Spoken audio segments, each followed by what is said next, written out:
So on this show, let's get that out of the way. Yeah. On this show, what happens is people make some idiotic statements. So we call you on it and we end up betting on it. Okay. So if you're going to say anything, you got to be able to back it up. Because in baseball, we can't bet money, but we can bet food. And all of a sudden, he's got Garrett Cole in the MVP. I'm like, not so sure. By the way, we didn't get to talk to you in spring training. This is A's Cast Live. This is our live talk show that we do on the field. It's Monday through Friday. We wanted to hook up. We didn't, so it's great to finally have you on. And by the way, wow, what a start for you. Yeah, good to be here. Thank you guys for having me. It was a good week. Felt good at the plate, obviously. Had a good approach, took some good swings. So I just want to keep, carry that over into this week and keep it rolling. There's just certain times in an athlete's career where things align. Things haven't always aligned for you. Now here you are at 28 years old. This is the prime of your career. Right spot, right time. Tell us how it feels. Yeah, it's great. I'm loving being here. I'm just loving kind of getting the opportunity to go out there and compete.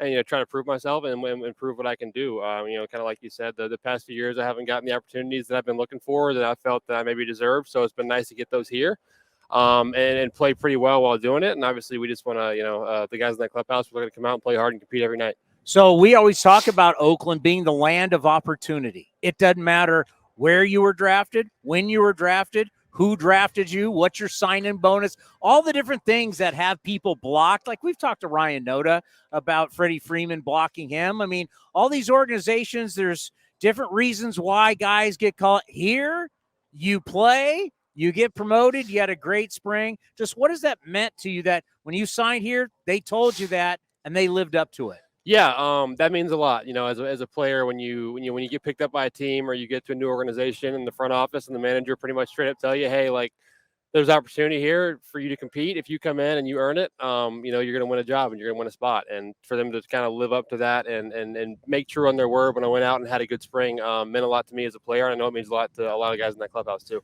Well, I did the numbers. Last 7 games, you're hitting 423, 4 home runs, 11 RBIs. 5 multi-hit games during that time.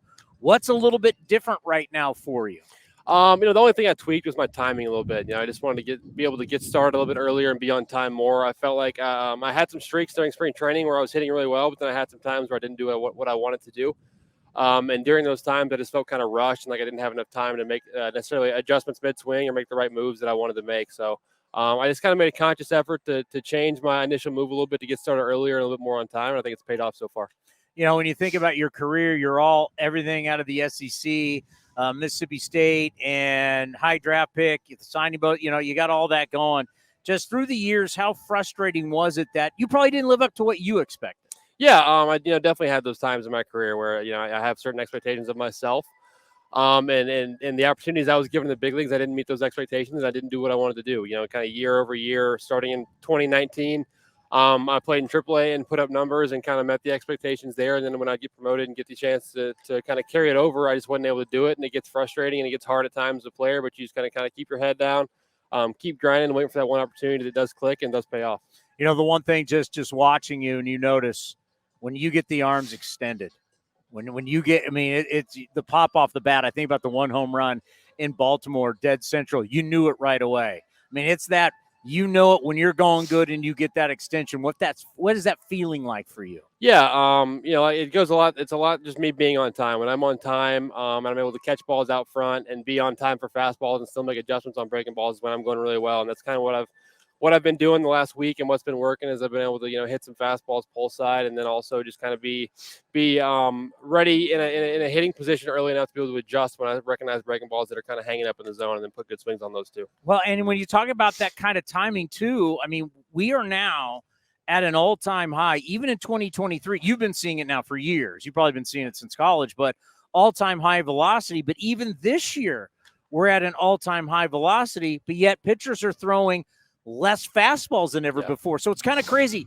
You got to have the timing for the fastball. It's the hardest fastballs you've ever seen, but yet you're still going to see more breaking balls. Yeah, and I would imagine the trend's going to continue, and the average velocity is going to keep going up every single year without fail. And And probably the other trend too is guys are going to continue to throw more breaking balls because with all the technology pitchers have now, they're able to design pitches certain ways. They're able to put, certain spin axes on pitches, certain spin rates on pitches to make them do exactly what they want to do. So they're just getting more precise and more fine with their craft and what they're doing. And I would imagine both those trends continue, like I said. So hitting's only getting harder. And the only way to do it at this level is like to be on time with fastballs, but still be able to adjust when you see spin. In my day, when you didn't have a good curveball or a good slider, you had a big sweeping breaking ball. We called it a slurve. They're now calling it a sweeper. So we have guys who are throwing a sweeper and a slider. So as a hitter, we know what the 12-6, the vertical breaking ball is. We know what the tight slider is like.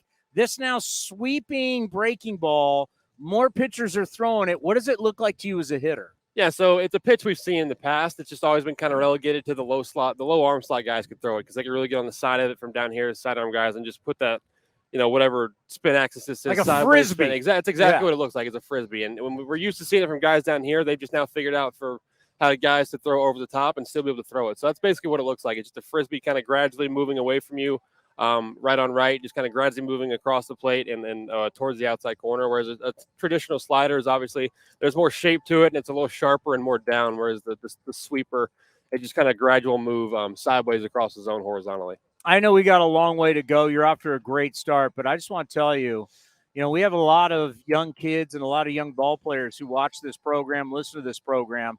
I think you're a great inspiration to them. I think we've had a lot of players in Oakland like yourself to where never give up. This is your goal. This is your dream.